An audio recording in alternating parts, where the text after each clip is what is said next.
Mga paratanom nin pinya sa Camarines Norte agrangay an padagos na pagbaba kan presyuhan kan mga pinya alagad mahal na presyo kan inputs. Uya ang report ni Jessica Kalinog.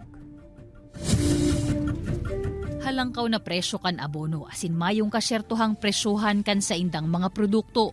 Inian padagos na agrangay ngunyan kan mga paratanom nin pinya sa probinsya nin Camarines Norte.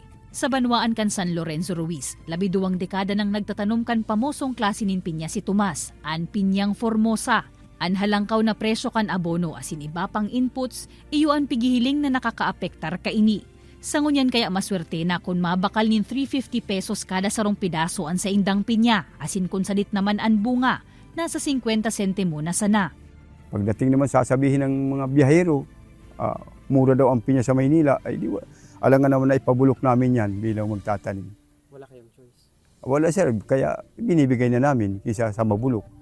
Sigun sa project leader kan Pineapple Support Project kan Provincial Agriculture Office, huli sa langkaw na gastos asin kadikit na kita, napipiritan na an pirang paraoma na limitahan na sanaan sa indang pigtatanom para malikayan an pagkalugi.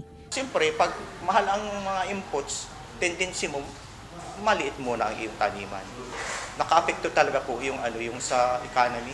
Katakod kaini, porsigido man ang Office of the Provincial Agriculture na masimbagan ang problemang ini sa paagikan sa indang mga programa. Ang pinaka-goal natin dito is ma-modernize and also matulungan yung ating mga farmers na hindi lang patungkol sa production yung goal natin. Siyempre, pati yung kalidad.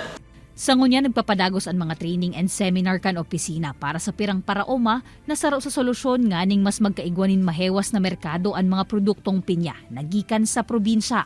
Hulitaan pagkakaigwa subuot nin Good Agricultural Practices Certification, iyuman ang saro sa pigahanap kan mga darakulang kumpanya. Ini si Jessica Kalinog, Balitang Bicolandia.